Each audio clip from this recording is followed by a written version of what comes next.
Hello, I'm Ollie. This is Criminally, where I talk about crime, pulp, horror, that kind of thing. Today, none of the above. Today, I want to talk about a new fantasy novel, The Book of Sand, which comes out today.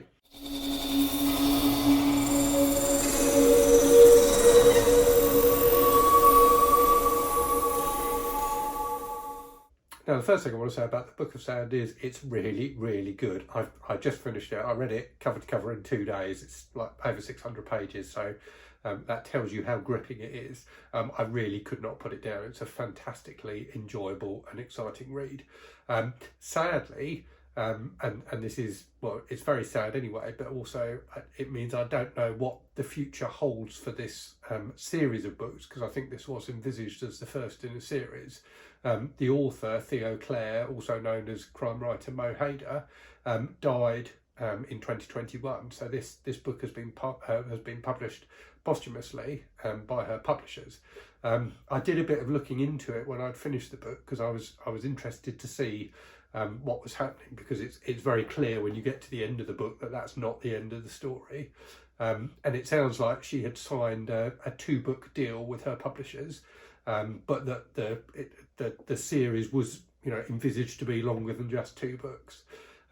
Certainly, the publishers have published this first book clearly, and all the all the publicity material I can see, talks about it being the first book in a new series. So I don't know if they've got outlines from her of what the future books were going to be, and whether they've got another writer lined up to write those if this first one is a success. But I hope that they do, because this was a very, very good book, and I'm definitely keen to read more. Although obviously I'd prefer it if Theo Clare was still around to write the books. So in terms of plot, it's about, as the title would suggest, it's about sand. So it's about a group of people who come from all different kind of countries and religions and backgrounds, who are trapped on this weird kind of desert world, which is referred to in the book as the Cirque, spelt like the French for circus, C-I-R-Q-U-E. And they seem to be, so they call themselves a family. So there's, as I say, they're very different characters. There's one like young guy who's like a cat burglar from Paris. There's some older people who are more serious. There's a couple of kids. So a real range of characters. And they're doing this strange kind of challenge where they need to find and get to this mysterious place that they refer to a number of times through the story. As the story progresses, it becomes apparent there are other families, families in inverted commas, because they're not biological families, but other families who have been brought to this world and banded together, who are also trying to compete with the main family to find this place and escape from the desert world. So it's all very mysterious. You don't really know exactly what's going on, even to be honest with you, by the end of the book. So it's one of those stories that teases out the mystery beautifully. And what makes it even better is there's another storyline that goes alongside that, about a young teenage girl called McKenzie in modern America.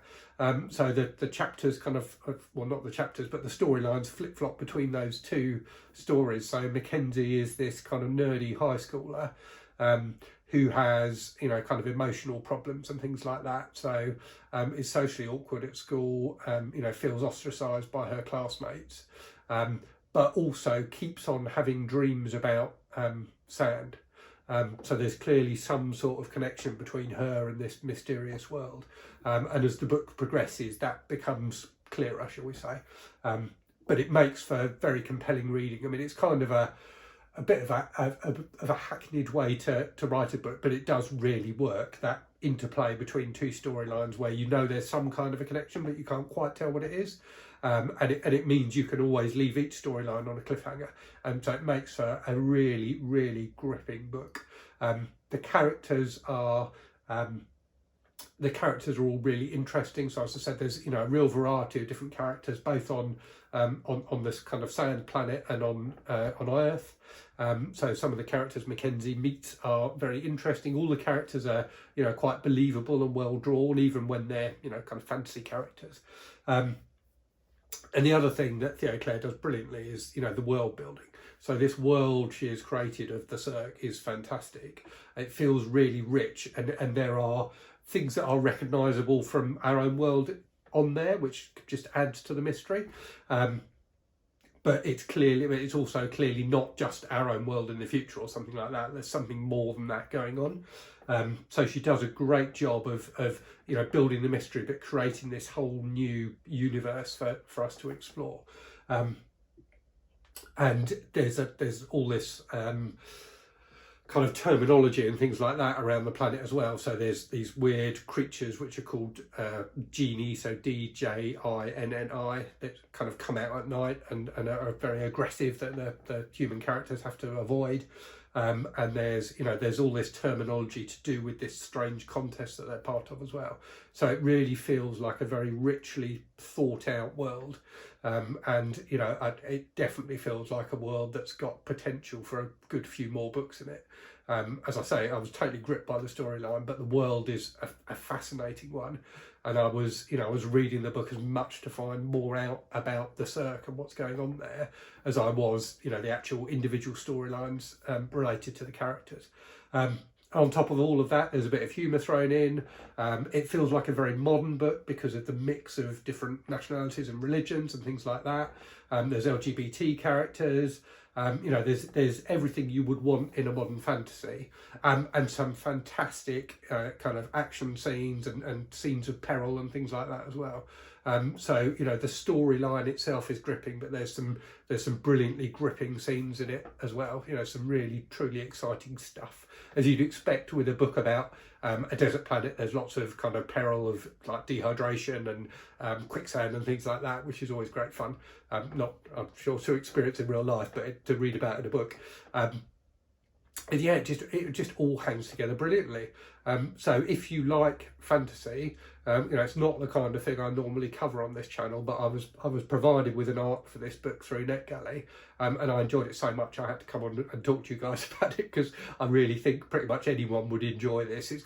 It feels a bit like it's got that kind of compulsiveness of a modern TV show, and indeed at times the kind of teasing out of the mystery feels a bit like Lost, the TV show from a few years ago. And there's also bits, because you've got this interplay of the two worlds, of like our world and the fantasy world, it feels at times a little bit like some of the stuff in the Dark Tower. So in particular, the Drawing of the Three, the Stephen King third book in the Dark Tower series, which has that interplay between our world and the world of the gunslinger. So yeah, it's got that vibe to it, and it all makes for a fantastically enjoyable book.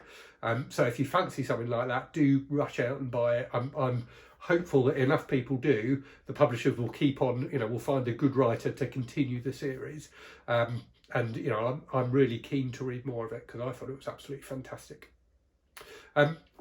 Hope that's been interesting and useful for you. If you've got any questions about the book, or if you've read it yourself, do please chuck something in the comments and I'll answer the questions if I can. But in the meantime, great to talk to you as always. Hope you're all safe and well, and I'll speak to you again soon. Cheerio.